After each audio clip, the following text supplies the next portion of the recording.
And one. Good, I don't know, day or night, sure. And welcome to Richard and Karl presents Deep Space and Dragons. I'm Richard, And I'm Carl. with a K, to be specific. So, what's new in the Karlverse? In a unfortunate drunken mishap, I stabbed my TV to death with a knife. Uh, so there's a lot of things I was expecting you to talk about. Fostering a kitten for a couple weeks, returning from your adventures in the middle of geographic nowhere, multiple work trips, stabbing a TV to death. That was not one of them. Like, what happened? Were you forced to watch a bad reboot of a series you were passionate about as a kid? What happened here? I mean, okay. So there's a little bit of a context here, I suppose. I had just gotten back from a month-long out of town work trip, and my sister, she wanted to come over for supper, and so I was like, I'm gonna make you supper. And the meal I decided to make is something that I like to call honey ginger rum chicken. Although I guess I made pork chops, but regardless, you take spiced rum, you mix it with honey, and then you add cinnamon, nutmeg, ginger, kind of that kind of flavor group, and then you bake your meat in the sauce. So you buy do 2 sticks of spiced rum, and then you only use like maybe 1 cup of rum, and that's actually, I think I probably only used like 2 shots of rum. So anyway, I had some liquor left over, and then I was hanging out with some of my other friends that I hadn't seen for a month, and it was like we were thinking about things to do. It's like, oh yeah, well, let's have some drinks. And then I don't remember exactly why, but I ended up throwing my controller at the TV, and it broke the screen. Okay, so your controller was a knife, or am I still missing a detail? No. One of my roommates came home and he saw the TV was broken, and I don't know why he decided to grab a butter knife and stab the TV, but he was like, I'm gonna stab the TV with a butter knife. And in my drunken stupor, I was like, why would you use a butter knife? You're clearly not gonna actually be able to stab the TV with a butter knife. So I grabbed a real knife, and I was like, this is how you stab a TV. And So did you at least unplug the TV before you held a non-insulated piece of metal and stabbed the circuitry with it? No. I didn't get zapped either, so I mean, that's pretty lucky. Because if I had to get a new co-host because my previous co-host electrocuted themselves by stabbing a TV with a butter knife, I mean, that gives me an episode, but then what? Oh, come on. There's danger in every moment of life. I just heard a story about someone who a meteorite smashed through their house and missed them by a couple centimeters. Yeah, but here's the thing. When we look at statistics and the odds of injury, you can look at the numbers and think, I'm not likely to get in a car accident because the odds are not that high. But if you decide to then grab a go-kart and drive headfirst down the Autobahn in Germany, you have adjusted these odds against your favor. Stabbing metal into electrical sockets is adjusting these odds against your favor. Okay. I don't know much about TV circuitry, but I'm fairly certain you're not actually going to connect any sort of meaningful electrical circuit to shock yourself by stabbing a TV screen. There are electrical components that you could stab and electrocute yourself, but the screen itself, you're just not very likely to bridge a meaningful circuit to actually deal damage to yourself when you break it. And my second question is, did I give you that TV? Yeah, and I mean, it kind of deserved to die because it was like 10 years old, and it weighed 80 pounds. The new TV I got is 5 inches larger and only weighs 40 pounds. I mean, no, I'm still personally offended. Buy a guy a nice decade-old TV and he stabs it to death.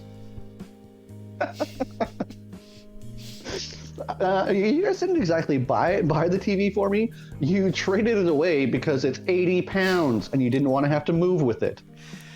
Game, set, match. So I'm going to say, winner Karl, congratulations, you won. Mostly because you're somehow still alive, despite all logic. Oh, and what's new with you, Richard?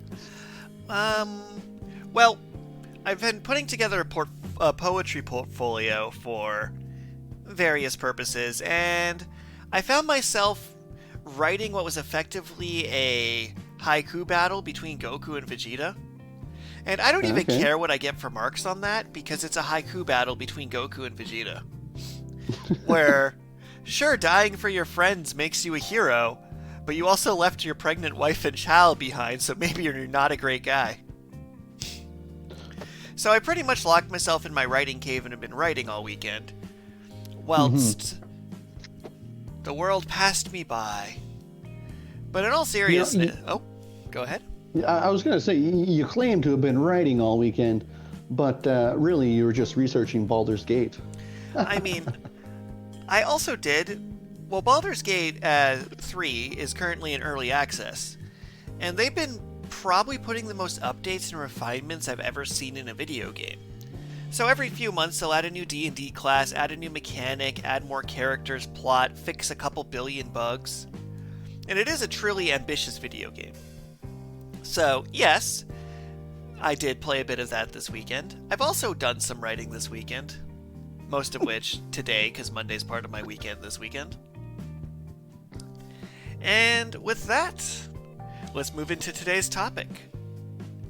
So, on today's topic, let's talk about fan art, fan work, what constitutes being fan created, and is voicing over your favorite cartoon a work of fan fiction?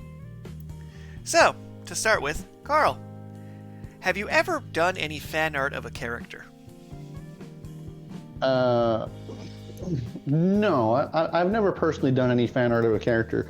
I don't know if DeviantArt is still a medium of choice, but I did create a DeviantArt account to post my own small collection of art that I've done that I felt was worthy of being posted anyways.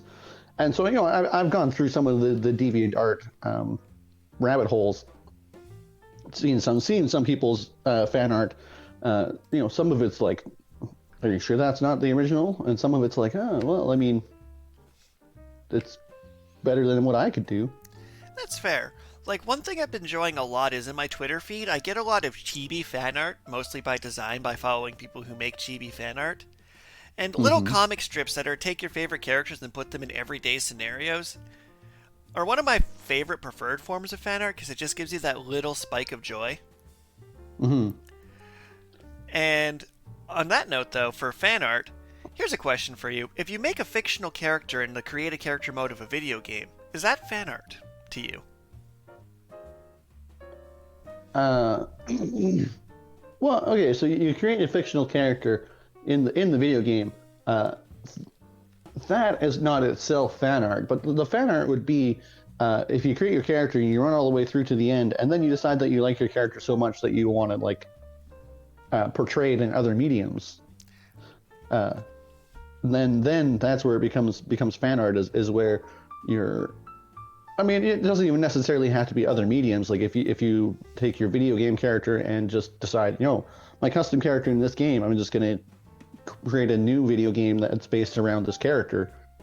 I mean, you have to be careful to not plagiarize, I guess, at that point.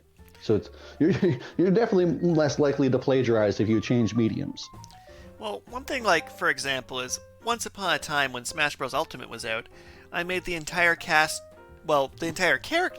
of Critical Role as fighting characters in Smash Bros. This was a non-profit endeavor which mostly spent with me tweaking Mii characters until they matched certain elves and druids and gunners and what have you. And then I proceeded to record a battle royale between these characters of characters of characters, and then posted that on Twitter for my personal amusement. Am I a fan artist? Using the medium of custom characters in Smash Bros. Ultimate? I would definitely say that constitutes as fan arts because my main criteria is changing the medium, and theater of the mind is definitely a completely different medium than a physical video game. And even if you consider the Critical Role as a video series, putting them into a video game is still it's a very similar medium. and your method of distribution is still the same because you create a video, but it's definitely not the same content, and you've added your own fan flair to it. And on that note, so Critical Role came into a bit of a controversy recently when. So Twitch had a massive leak which showed how much money people were making. Ooh. And around the same time, Critical Role decided to change one of its fan art policies. These two events had nothing to do with each other. But it was revealed that Critical Role makes a fair amount of money on Twitch, which you'd expect from one of their most popular shows with a full cast of voice actors. And I'm not going to say the specific numbers. But what caused controversy is around the same time, they announced that they're no longer doing a fan art reel during breaks of the show, because they used to show fan art before an episode, during their intermission, and then after an episode. They didn't get rid of their fan art altogether, they instead moved it to a gallery on their website. They haven't announced publicly the reason for the change, but my best guess would be that somebody probably claimed that they tried to use their fan art without permission, and they decided to go through a more rigid submission process. So, my question to you is, if you became famous and our podcast was a super success hit and people were doing Karl fan art, as it were, would you air your fan art before and after your show? Would you put it in a separate gallery, or would you pretend it never happened because your identity is important to you? And we're talking Karl the character, not Karl the person. I'm sure there's a difference. Well, I mean, Karl the person has lived a life, where Karl the character in this podcast has only existed for like a month or two. But you do run into some like potential legal complications with that kind of stuff for sure, because for copyrights, as soon as you create a work of art, you get a copyright. Like, you don't actually have to apply for it. It's just inherent to artist's work. So most fans of a series, they're not going to be too concerned about the original creators that they enjoy using their art. They're actually going to be honored that the original creators appreciated their art that much. But you will have some people who don't like the idea that the original creator is monetizing both their original creation and the fan creations. And so it's like, me personally, I would definitely not do a reel of fan art in my main product. I would have a place for fan submissions, and would have some sort of open source license kind of thing, where it's like people submit their fan art and they have to agree to the licensing, so that they can't decide, oh, you're monetizing my product. But like, copyright law is just kind of a difficult thing, because then fair use, someone can claim fair use, but then you actually have to go to court and prove that it was fair use, and it's a huge hassle. So definitely I would if it was fan art of me, I would feel flattered, but I would not post it unless it was in a legally safe area. Yeah, in my case, I did receive some fan art for the Waltz of Blades, a few submissions here and there, and I've only ever posted them via Twitter or social media after getting the express permission of the creator. Can I have this? Can I share this? Can I show people? Because I received adorable chibi artwork of my two protagonists, Siora and Halloween, and I was through the moon. That made me so happy. I want to stick those on everything. Like, I would love for them to be little emotes in a chat. I would love to put them on whatever I can, but I need the artist's permission before I show them anywhere. And not just like, oh, they've given me permission once, so 6 months from now I will cover my wall in them. More of, every time I want to share it, I need to get another permission to do it. Yeah, because like, if someone's changed their fan art enough, which is part of the reason I said today that fan art requires you change the medium, but if someone changes it enough, then it becomes their own new work of art that was just inspired by the other work. And then some people just don't like the idea that their work is being monetized without their permission. And to loop into a weird direction, as we are talking about pre-stream about Dungeons and Dragons and running campaigns and settings and things, it's always weird when you try and like incorporate people's creations into your own. Like, say for example, you run a D&D campaign set to take place in the world of Critical Role, and then you try and do your impression of those characters in that setting, even though you can because they've given you permission. It creates like a weird dissonance when you try too hard to emulate other people's characters and creations. Yeah, this like fan art, like I say, it's very very flattering. Like imitation is the sincerest form of flattery, but at the same time, it is imitation. So there's going to be those slight differences between what you're presenting and the original content. And super fans of shows sometimes will nitpick fan art or fan fiction because they're like, oh, this character would never do this in the show, and it's like, well, this is someone's taking a little bit of creative license to express themselves, which is more than fair. Like, how can I put this?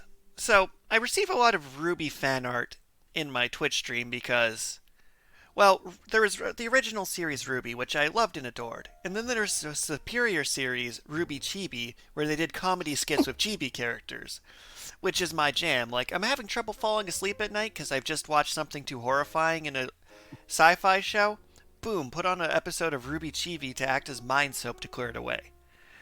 And that's already cool, but what's an interesting thing is, and what always makes me happy, is when someone reaches out to a fan creator or a fan artist and gets them involved on some of the closer actual projects. Like, here's an interesting full circle, for example. An acquaintance of mine writes the spin-off novels for RWBY, and they're officially licensed spin-off novels. And then another acquaintance of mine does artwork based on the fan art based on the novels that are based on the original. So, if the person doing the fan art then got hired on to do original art, it would go full circle. So, like, I focused mostly on the legal aspect of copyright law in terms of fan art because it's a kind of a gray area. But fan art is also a display of how much you've connected with your fan base, and you definitely want to be able to give people that freedom to show how much they appreciate the work that you've been doing, and reaching out to fan creators to help create more original content is a fantastic way to grow a brand and branch out your stories or ideas in new directions that you might never have thought of yourself. And so, like, it's very important to get people to submit fan art because that's just one of the best ways to connect with your fan base. Oh, for sure. And I'm willing to back that claim and go, to anyone who sends me fan art of Richard or Karl, I will definitely respond, be greatly flattered, and the best piece of fan art I receive, I will definitely send a free digital copy of the Waltz of Blades Deluxe to anyone that wows me with some original Karl fan art to put on my wall. Ooh. I am a little bit curious what people think I look like. Right? Like, the visual of you building a sandblaster and shooting a TV, there's just beautiful, beautiful room for Chibi Karl comics to exist. Oh, yeah. The poor TV. It lived a happy life, but it got morbidly obese. I'm sorry. I mean, first off, no weight shaming. We are a progressive positive show, and that TV gave you hours of entertainment. Morbidly obese has a medical definition, and I feel like my TV met the medical definition of morbidly obese. Yeah, but you never thought to, like, help it lose weight or give it, like, an assistance cart. You're just, I'm just kill it. That's not okay. Fair enough. We're not allowed to discriminate, kill people based on discriminating on their weight. Like, you got to kill people equally. Yeah, you get it. So, with that topic wow, my brain just froze completely. Say things. On the idea of fan art, the TFS Team 4-Star on YouTube. And obviously, they have their own channel. They have their own website, and all sorts of brands and stuff that they've built for themselves. And that is definitely an interesting thing about fan art, because they don't really change the medium, and they don't really change the original like art itself, but they do put a lot of time and effort into their artistic craft of voice acting to create new content out of old content. And that again kind of blurs the line between original content and new content, because it's very, very different from the original Dragon Ball Z. If you watch the Dragon Ball Z abridged, it's it follows the same story almost beat for beat, and yet somehow manages to be a completely different animal. I mean, I thoroughly enjoyed it, and they had to make sure at the start of each episode to mention that itself was a not-for-profit fan-based parody. And they ran into countless battles about whether they could remove it or keep it up, it being pulled down seemingly at random, because it was in such a gray quantum state of both being fan art and an original product. Yeah. Again, a lot of the times that they would get taken down, that whole fair use, where it's like, did you change it enough that people are still going to get something new from your new product, but they won't get everything that they would have got from the original product? You got to make sure that it's different enough, but that has to get decided by a judge.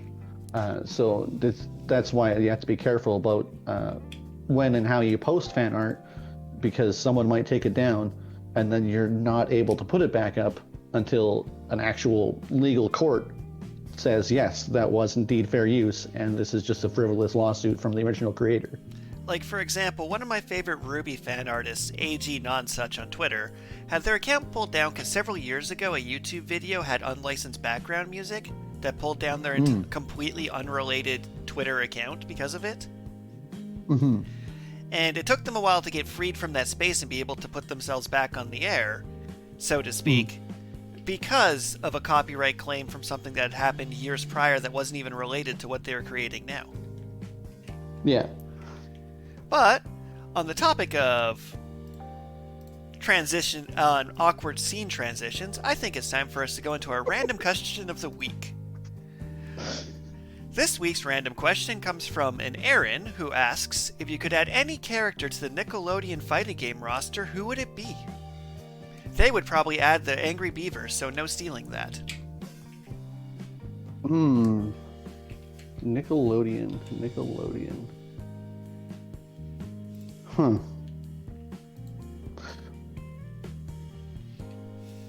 Oh, man, I definitely am freezing up thinking, just like, you're like, oh, look at Nickelodeon. Then I'm thinking about it, it's like, well, Danny Phantom's already in there. He's pretty badass.